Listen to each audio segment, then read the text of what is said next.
कुछ ना करो। कई लोग कह रहे हैं महाराज जी कि वृंदावन की रज लानी चाहिए कि नहीं लानी चाहिए, लोग मना करते हैं वृंदावन की रज मत, देखो गिरिराज जी मत ले जाओ, वृंदावन की निधि मत ले जाओ, जो अखंड वृंदावन वासी हैं उनको मत। अब रज की अगर बात करो, अब मान लीजिए मैं ब्रजवासी और मैं वृंदावन से दिल्ली गया, तो रज, कितनी रज तो मुंह में ही लिपट के चली गई।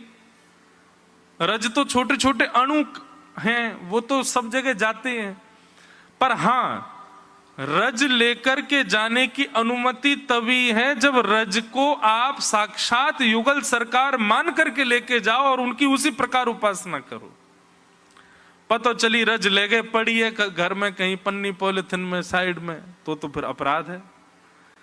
आप ब्रज की निधि को ब्रज से दूर लेकर के तभी जा सकते हो जब आप ब्रज की निधि को ब्रज की निधि के भाव से अपने घर में विराजमान करो।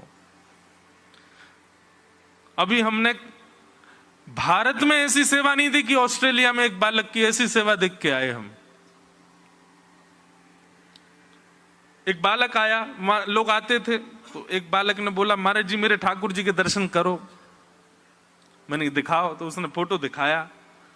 तो फोटो में क्या था?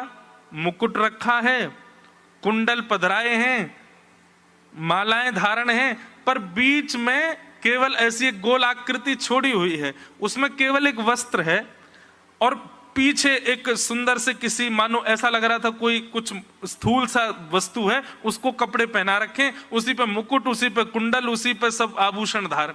मैंने कि भैया बड़े अद्भुत ठाकुर जी हैं तुम्हारे, ये कैसे ठाकुर जी हैं?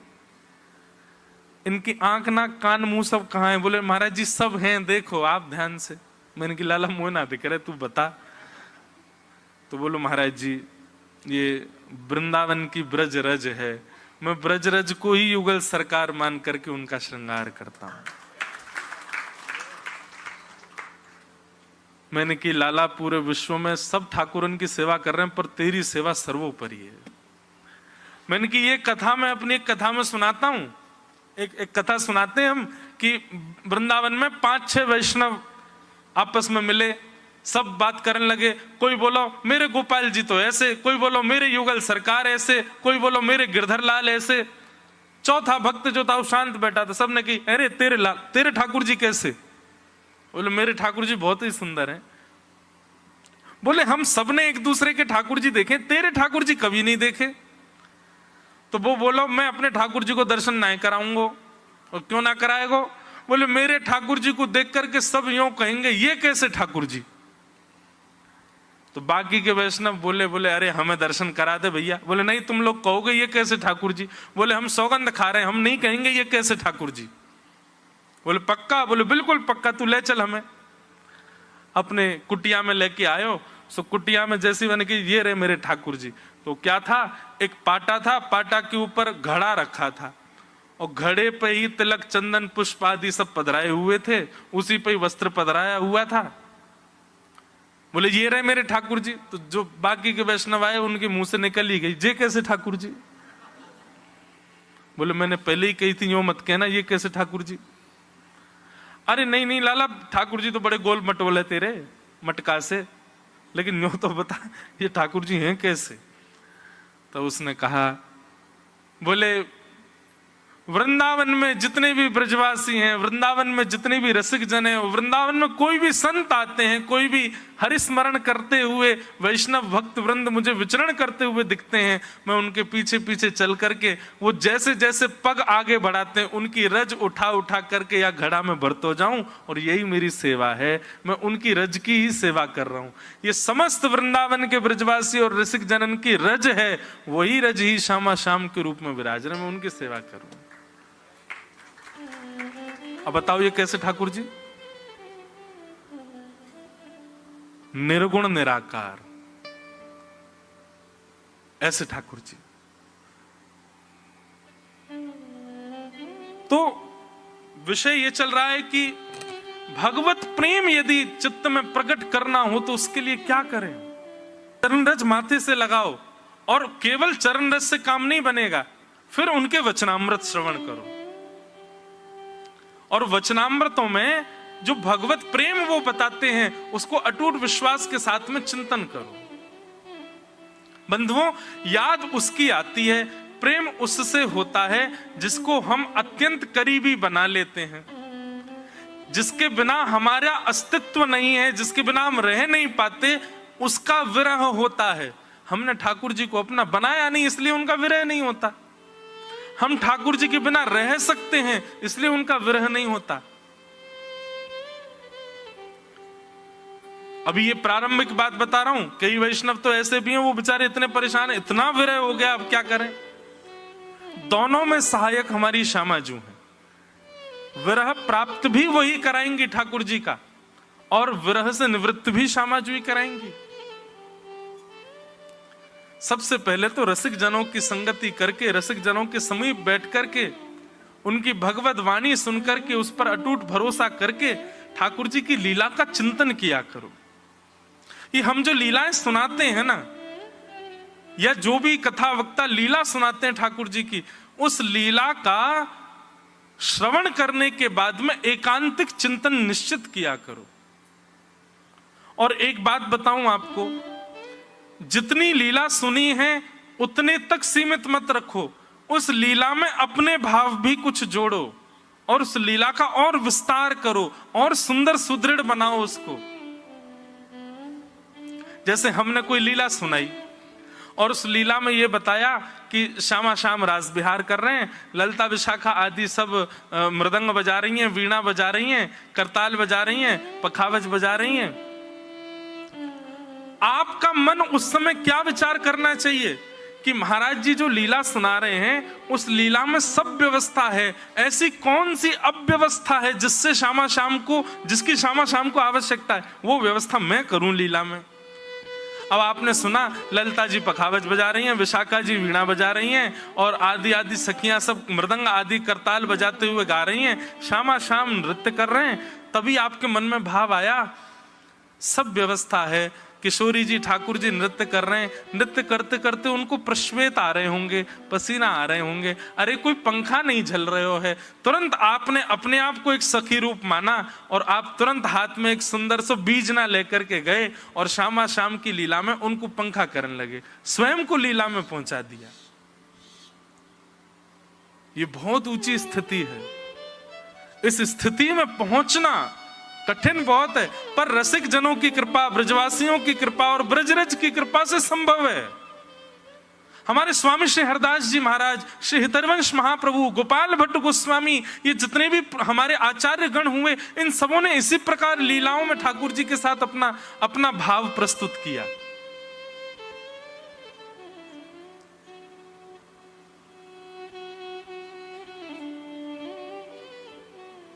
एक लाली आई थी परसों कथा में, उसको ऐसी लीलाओं का चिंतन होता है। वो पहले भी 2-4 लीला मुझे सुना चुकी है और बहुत सुंदर लीलाओं का चिंतन होता है। परसों मुझे एक लीला सुनाई, बोले महाराज जी मन में भाव आता है। मैंने क्या भाव आता है? बोले ठाकुर जी कह रहे हैं कि रास में किशोरी जी साथ हैं। लो लीला कछुक ऐसी है कि ठाकुर जी ने माइक बंद कर दो, मत बतावे, अंतरंग है।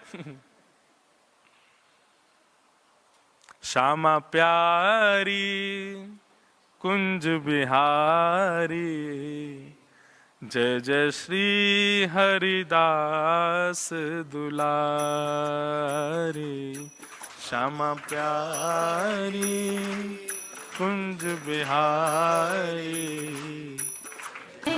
कैसा भाव चिंतन है कि महाराज जी ठाकुर जी सब लीलाओं में किशोरी जी संग रहती हैं। रास में किशोरी जी साथ में हैं, सांझी लीला में किशोरी जी साथ हैं, गोवर्धन लीला में किशोरी जी साथ हैं, सब लीलाओं में किशोरी जी साथ ही हैं ठाकुर जी के। ठाकुर जी के मन में विचार आयो कि एक लीला में किशोरी जी हमारे संग नहीं है। बोले काय में? बोले चोरी में। हम चोरी करवे जामे, वहां में किशोरी जी नहीं है साथ में। और बेचारे ये सबरे मधुमंगल, श्रीदामा, तनसुखा, मनसुखा, धनसुखा, ये सबरे दौड़ दौड़ के हाँप चुके हैं, पर किशोरी जी को ये सुख नहीं मिलो कि चोरी करो और भागो। कितना सुंदर देखो चिंतन। तो मैंने कि फिर क्या चिंतन हुआ? बोले महाराज जी ऐसा चिंतन आया कि ठाकुर जी बोले किशोरी जी को भी चोरी करवाओ और फिर चोरी करवे के बाद जाकी चोरी करिए वो पीछे भगेगा, और फिर अपने वस्त्र लत्ता फतनाने पकड़ करके दौड़ेंगे और कितनी जोर से दौड़ करके भागेंगे बातें बच करके। वहां में हम किशोरी जी को जब देखेंगे तब सुख मिलेगा चित्त को, तब आनंद मिलेगा कि हाँ किशोरी जी ये दौड़ रही किशोरी जी। मैंने की भाई बड़ी अद्भुत लीला सोच के। अच्छा एक बात बताऊं, ये लाइट जाना मैंने हमेशा से कहा है, कथा में लाइट जाए समझो ठाकुर जी आ गए। तो जैसे ही ये लीला प्रकट भई मानो ठाकुर जी आ गए। बोला हाँ श्री जी की चोरी बता। तो ठाकुर जी ने क्या किया, किशोरी जी के पास गए और किशोरी जी से जाके बोले कि हे श्यामाजू, हमारे ब्रजमंडल में एक आम को बगीचा है और वहां बड़े सुंदर सुंदर मीठे मीठे आम लगे, उनकी सुगंधी पा करके हम लोगन की जीभ में पानी आ जाए। किशोरी जी बोली तो क्या करूं, खा लो जाके। बोले अकेले थोड़ी खाएंगे, आप चलो संग में, वह बगीचा में ही चलें, कल की लीला वहीं करेंगे और वह कुंज में चढ़ चढ़ के पेड़न सो आम तोड़ तोड़ करके प्रेम सो पाएंगे। मैं नेक चौंक करके देखूंगा, आम मीठो भयो तो मैं आपको दे दूंगा, आप चौंक के देखो आपको मीठो लगे तो आप मुझे दे दियो। ऐसी पर दोनों किशोरी जी तो ऐसी बातन में आ जाए ठाकुर जी की में। वह लाली ने तो नेक नेक सुनाया और फिर भाव मेरे कुछ बन गए वहां में। ललिता विशाखा बोली श्री जी अभी हाँ मत करियो। बोले या लाला की बात को भरोसा नहीं है, पहले या तो ठोक पीट के पूछ लो सबरी बात। अरे लाला कौन को बगीचा, नाम बता। ठाकुर जी ने फलानो नाम बता दियो, वाह को बगीचा। अच्छा बातें अनुमति ले ली थे ना। बोला हाँ सब बात कर आया हूं मैं बातें, कल हम सब सखा आएंगे, बाने इतने आम तोड़वे की अनुमति दे रही है, 100 आम तोड़ के तुम लोग ले जा सको, सब सखा सखी और मैं और श्यामाजू। ललिता विशाखा बोली देख ले तेरी बात है गई है ना। बोले हाँ मैं बात करके आऊं, झूठ थोड़ी बोलूंगा। अरे मैं अपने लिए ऐसा कर सकूं कि बिन बताए कहीं तक कछु सामान ले लूं। श्री जी जाएंगी, इनकी तो मर्यादा को भाव रखना पड़े। और किशोरी जी बोली इतना कह रहे हैं तो चल देंगे। किशोरी जी आई, ठाकुर जी तो पहले तो ही भौं मटका रहे हैं अपनी, आ जाओ आज आनंद आवेगो। यहां सब सखी आई हैं, सब सखा खड़े हैं, ठाकुर जी और किशोरी जी मुखिया बन के एक दूसरे के सामने खड़े हैं। ऐसा सुंदर आम को बगीचा चारों ओर लगो है। आहा अब होड़ भाई, होड़ तो सब जगह ही, कल हिंडोला में होड़ है रही, कौन बैठे को पहले। अब यहां पे भी होड़ है लगी, कौन चढ़ेगा पहले वृक्ष के ऊपर। ठाकुर जी के मैं चढ़ूंगा, किशोरी जी के मैं चढ़ूंगी, और सब सखी करी नहीं हमारी श्यामाजू चढ़ेंगी। अरे निमंत्रण मिलो है तो निमंत्रण के कारण हम लोग अतिथि हैं, अतिथि को पहले अधिकार दो। सब बातन की बात सखा सकीन में सब में नेक होड़ हैन लगी। इतने में ही भाई दोनों चढ़ो, जो पहले ऊपर पहुंचाएगा वही आम खाएगा। एक तरफ तो किशोरी जी चढ़ी, दूसरी तरफ तो श्याम सुंदर चढ़े ऊपर। लेकिन ठाकुर जी तो चढ़ गए, ठाकुर जी तो चढ़ रहे हैं, छटपट चढ़ते जा रहे हैं। लेकिन किशोरी जी को ऐसा घेरावदार लहंगा, वो कभी कहीं पे अटक जाए, कभी कहीं फंस जाए। किशोरी जी बोली या में बड़ो असंभव है चढ़ना।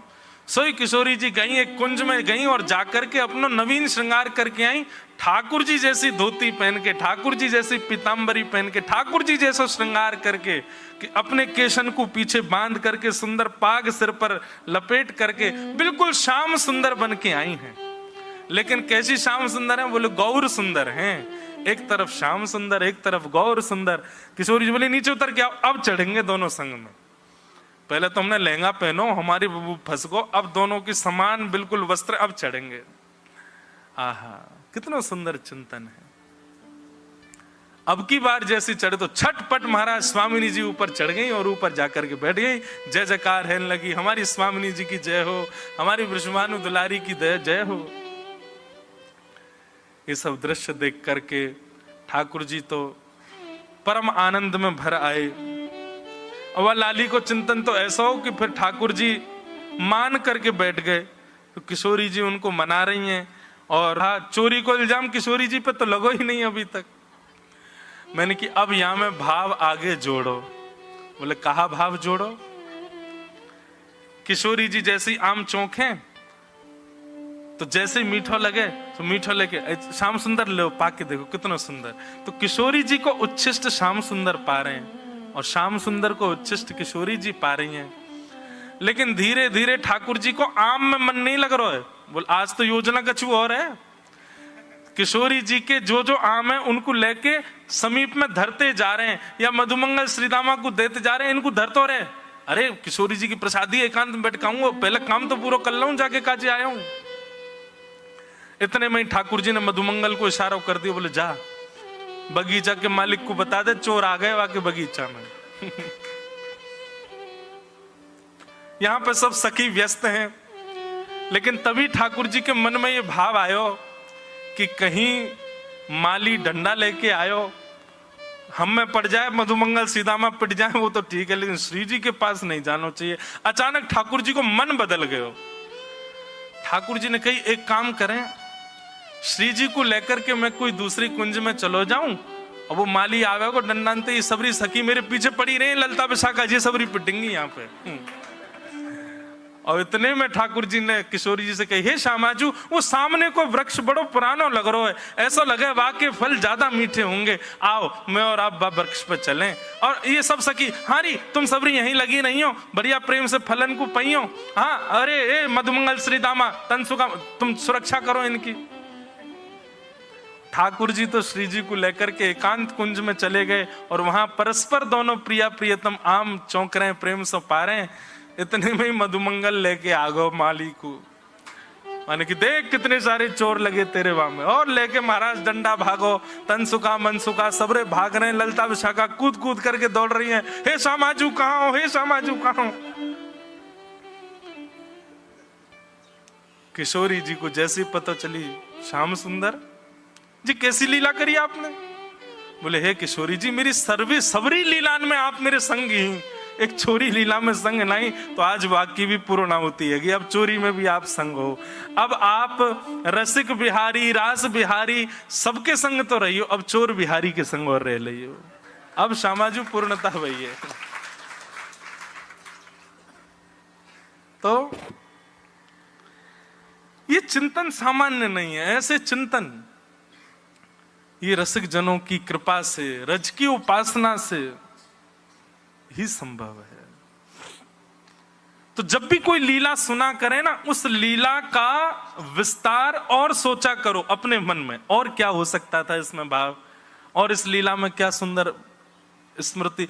ऐसे ही लीला चिंतन करते रहोगे, संसार के विषय विषादों का चिंतन करने का समय ही नहीं मिलेगा आपको, उसकी चिंता हो ही नहीं सकती आपको, उसमें परेशान होगे ही नहीं आप। आपकी परेशानी तो यही रहेगी, बोले कहा शाम शाम दोनों वन में गए और दोनों उनकी चुनरी। अपना एक चिंतन भाव बताऊं, एक बार मैं लीला पढ़ रहा था, तो लीला में क्या हुआ कि ऐसा भाव आयो कि किशोरी जी वन में भ्रमण कर रही हैं, सुई काव्यो किशोरी जी की चुनरी उरझ गई कोई लता सो।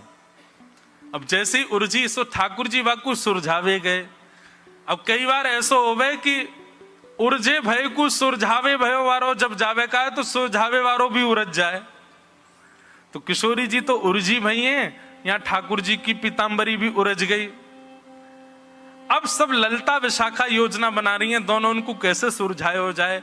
लेकिन जैसे ही ललता विशाखा सुरझावे गई, सोई मन में एक भाव आयो, अरे ललता विशाखा काय को जा रही हो, क्यों इन दोनों को उर्झो ही रहने दो, ये दोनों उर्झे ही रहेंगे। उर्झनो समझे ना, उर्झनो मतलब जैसे कोई सघन वृक्ष है, वहां आपको कोई कपड़ा फंस जाए या कछु उरझ जाए। मन में भाव आया, हे ललता विशाखा काय को सुरझावे जा रही हो, ये दोनों डटे तो है ना, कभी कहीं चले जाएं कभी कहीं चले जाएं, आज इनको उर्झो ही रहने दो। और उर्जे भय दोनों ते अपने मन की सबरी कामना पूरी करवा लो आज। हे श्यामा श्याम आप दोनों उरझ गए हो आज, अब हम तब सुरझावेंगे, पहले हमको वचन दो। कहा वचन चाहिए, बोले पहले तो ये वचन दो कि ब्रजमंडल से हमको कभी दूर मत करियो। दूसरा वचन हमको ये दो किया ब्रज के प्रति हमारो प्रेम दिन ब दिन बढ़तो ही रहे। और तीसरा वचन हमको ये दो, हम जब चाहें तब युगल रूप हमारे सामने दर्शन दे दे। ये 3 मनोकामना पूरी करो तब तुम्हें सुलझाएंगे, नहीं तो नहीं सुलझा रहे, उलझे रहो, यहीं पे खड़े रहो। अब ये मन का भाव। पद में और लीला में तो ऐसा था कि ललिता विशाखा ने योजना बना के दोनों को सुलझा दिया, लेकिन मेरे मन में आप काय को सुलझा रहे हो, उलझो ही रहने दो, खड़े रहने दो, दोनों ते अपने मन की सबरे कामना पूरी करवा लो। ऐसे चिंतन, ऐसे विचार, ऐसे भाव, ये सब कैसे पुष्ट होते हैं? भागवत जी श्रवण करो, रसिक जनों की वाणी श्रवण करो, रसिक जनों की भले चरण स्पर्श मत करो पर उनके चरण रज माथे से लगाओ। और जब भी वो कोई लीला सुनाए उस लीला को चित्त में धारण करके एकांत में बैठे उसका विस्तार करो, उसका और सुंदर रूप बनाओ। संसार के विषय के चिंतन के लिए अपने आप को समय ही मत दो।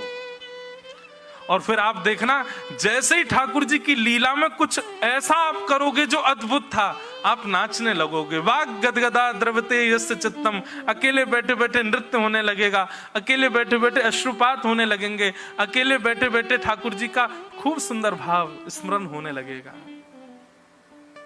ऐसे व्यस्त रखो लीला में अपने आप को। केवल 3 घंटा कथा सुनने के बाद में और फिर उसकी विस्मृति, उससे काम नहीं चलेगा। पूरे दिन चिंतन बना रहे ठाकुर जी का, और पूरे दिन काम में रहते हो, नहीं कर पाते तो रात्रि सोने से पहले ये काम करके ही सोना है कि चिंतन करो।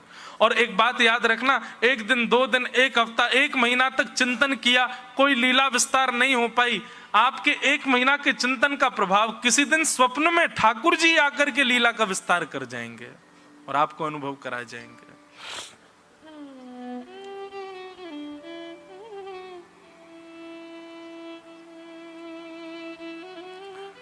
पिप्पलायन कहते हैं, जब तक प्रेमा भक्ति चित्त में प्रकट नहीं होगी तब तक आपको ठाकुर जी का अनुभव नहीं होगा। और प्रेमा भक्ति चित्त में प्रकट हो गई ना तो ठाकुर जी छुप नहीं पाएंगे आपसे।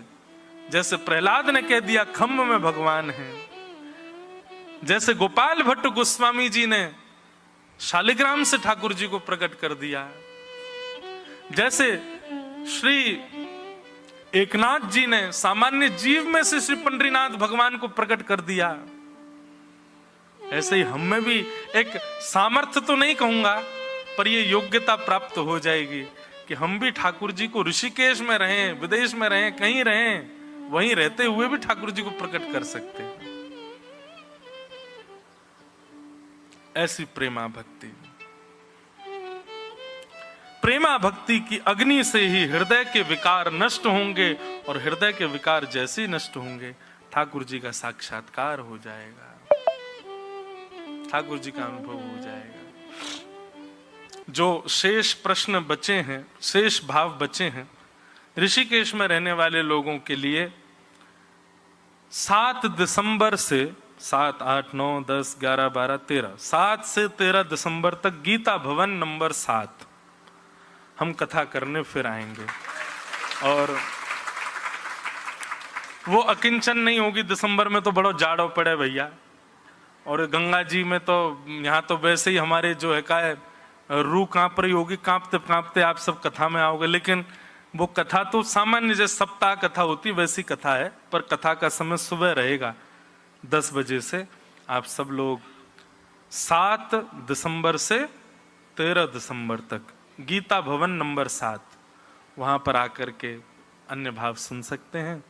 खूब आनंद के साथ में आज के इस अकिंचन सत्र को हम विराम देंगे। श्री नीलकंठ महादेव के चरणों में बैठ करके 4 दिन की अपनी ये पुष्पांजलि, और 4 दिन का ये ऐसा कहूं कि हमारा ये अभिषेक महादेव को वाणी का हमने किया, जैसी तैसी टूटी फूटी वाणी थी उससे करने का प्रयास किया, उसके लिए महादेव के चरणों में प्रणाम करते हैं। पर्वतराज हिमालय को वंदन, जिन्होंने ये सन्निधि प्रदान की, हमारे आहूजा परिवार, जिनके सत्संकल्प से ये सुंदर क्रम यहाँ पर सुव्यवस्थित हो पाया। आज पूज्य महाराज जी हमारे मध्य में पधारे, महाराज जी की बड़ी कृपा है। आप साक्षात श्री गंगा जी के सुपुत्र ही हैं। महाराज जी ने गंगा जी के स्नान में हमको बहुत सारे भाव बताए हैं। महाराज जी के साथ का गंगा स्नान एक अद्भुत गंगा स्नान रहा है। ऐसा गंगा जी का प्रबल प्रेम लेकर के मानो साक्षात गंगा जी पधारी आज कथा में। तो ऐसे हमारे पूज्य महाराज जी, परम पूजनीय श्री रविंद्रानंद जी महाराज, श्री भगवत धाम, इतना सुंदर स्थान है हरिद्वार में भगवत धाम, वहां से पूज्य महाराज जी आए। इस बार महाराज जी की सन्निधि में भी कथा है नवंबर में, हापुड़ में, हापुड़ में महाराज जी, हापुड़ में कथा है, उसमें भी आनंद लेंगे हम। आप सब लोगों को अब हम अपनी वाणी से प्रणाम करते हैं।